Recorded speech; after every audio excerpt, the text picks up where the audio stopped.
Rádio Bandeirantes. Entendendo a notícia, com Cláudio Zaidan. Bom dia, Zaidan. Bom dia, Marcelo.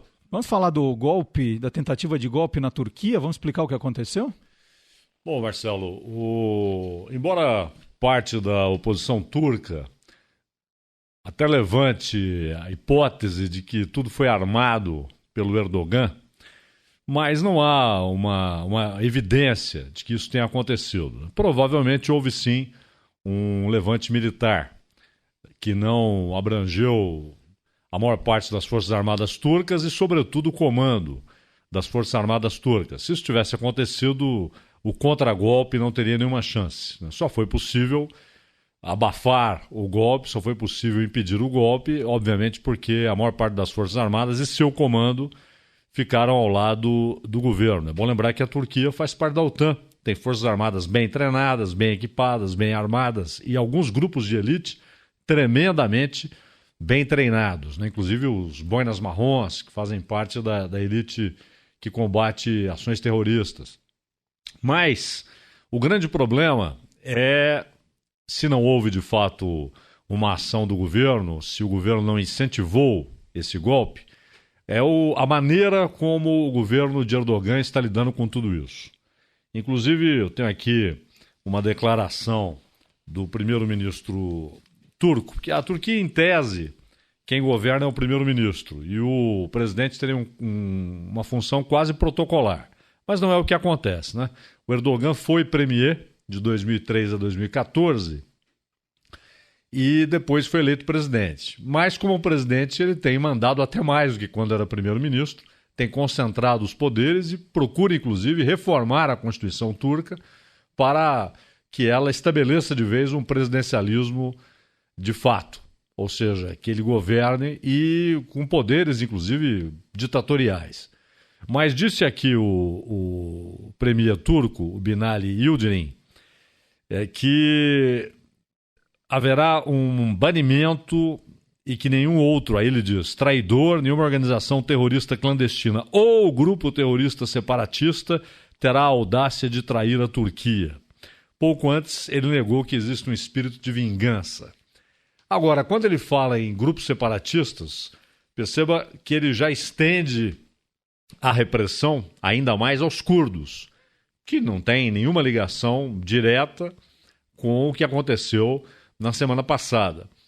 Todos sabem, há um movimento pela formação do Kurdistão, né? Os curdos eles vivem ali no sudeste da Turquia, também parte da Síria, aliás são importantíssimos no combate ao Estado Islâmico na Síria e no Iraque, uma parte do Iraque e uma parte do Irã.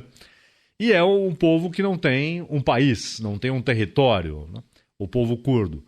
E já houve uma longa guerra, né, de décadas entre a Turquia e os curdos. Inclusive, lideranças curdas estão há muito tempo na prisão. Mas nos últimos anos houve uma acomodação. E recentemente o Erdogan voltou a reprimir os curdos, inclusive quando mandou aviões para bombardear o Estado Islâmico na Síria, eles aproveitaram e também bombardearam posições curdas. É quase uma obsessão do governo turco os ataques aos curdos.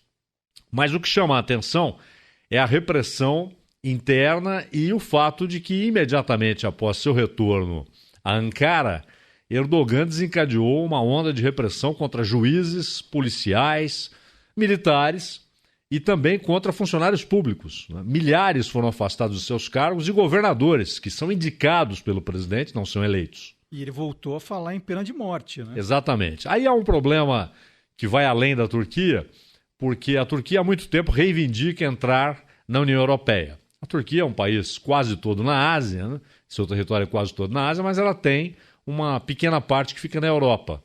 É um país da Eurásia, assim como a Rússia, né? É um país da Eurásia, está nos dois continentes. E há essa reivindicação turca.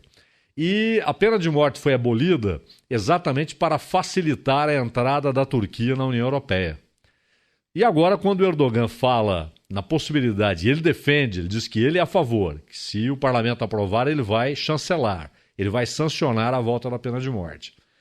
A Europa já disse que, se a pena de morte volta, está imediatamente encerrada a possibilidade da Turquia entrar na União Europeia.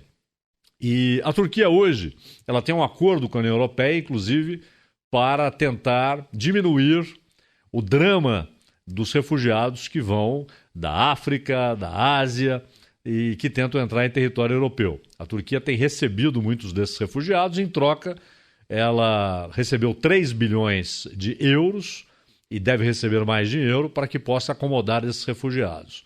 Então ela faria uma espécie de filtro e apenas aqueles que claramente estão fugindo do risco de morte em seus países poderiam entrar em território europeu. E esse acordo também fica ameaçado, até porque ele não agradou muita gente, porque muitos entendem que a Turquia tem reprimido esses refugiados. E mais, até hoje, o Ocidente, de certa forma, mostra desconfiança, mas em um momento assume o discurso de que vê na Turquia um governo que, durante um bom tempo, facilitou a vida do Estado Islâmico, ou permitindo que armas passassem para a Síria, para as mãos do Estado Islâmico, ou então facilitando a entrada de europeus que, pela Turquia, chegavam à Síria e ao Iraque para lutar a favor do Estado Islâmico, para se incorporarem ao Estado Islâmico. E o interessante é que ontem o Erdogan conversou com o Obama porque ele quer a extradição do Fethullah Gulen, que é um clérigo muçulmano que vive desde 98 nos Estados Unidos, ele vive na Pensilvânia, é um autoexilado. Ele já foi aliado do Erdogan e, de repente, eles se desentenderam, o Erdogan passou a ameaçá-lo, ele fugiu, foi para os Estados Unidos, e tudo o que acontece na Turquia, o Erdogan acredita ao Gulen, né? Então, se um jornal se opõe ao governo Erdogan, esse jornal é ligado ao Fethullah Gulen. Inclusive agora, houve o fechamento de emissoras de TV e de rádio, 24 licenças de rádio e TV, e elas foram acusadas, essas emissoras, de ligação com o movimento Hizmet, que é do clérigo Fethullah Gulen, mas na verdade não há nenhuma prova de que tenham ligação com Fethullah Gulen, nenhuma prova. E ele usa isso, né? Sempre que ele quer atacar um grupo oposicionista, fechar um jornal, fechar uma televisão, ele diz, isso aí pertence ao movimento do Fethullah Gulen, que está conspirando contra o governo turco. Todo político, né, Zaidan? Sim. Aqui não é diferente. Não, isso aí claro. É interesse político. Né? Claro. Sempre assim. Só que lá chega às vias de fato, ou seja, o fechamento de emissoras de TV, de rádio, o fechamento de jornais, a prisão de pessoas que são acusadas de trabalharem para o Fethullah Gulen simplesmente porque se opõem ao governo de Erdogan, que é cada vez mais ditatorial. E essa questão das instituições ali, né? Você prende 2.000 juízes, você prende lá os generais. Como é que ficam as instituições nesse momento na Turquia com, você falou, 7.000 prisões, né? E esse é o grande problema, porque, na verdade, hoje no noticiário já se aproxima de 9.000 o número de detidos, né? Esse é o grande problema, porque uma parte do judiciário está claramente vinculada ao governo de Erdogan. E muitos juízes que não aceitam essa interferência, inclusive eles aproveitaram essa situação para afastar esses juízes. Só no judiciário foram mais de 2.000 afastados por conta do que aconteceu na semana passada. Então virou uma desculpa, uma motivação para que o Erdogan ataque aqueles que se opõem a ele, ao seu poder quase absoluto, inclusive no judiciário. Agora, há uma parte do judiciário que tem apenas referendado as posições do governo, inclusive mandado para a prisão e condenado pessoas que se opõem ao governo Erdogan. Maravilha. O Cláudio Zaidan aqui com a gente no Entendendo a Notícia, sempre às quartas-feiras, e daqui a pouquinho ele está no Esporte Notícia, aqui também com toda a equipe de esportes. Então, muito obrigado, hein, Zaidan. Marcelo, até lá. Tchau, tchau.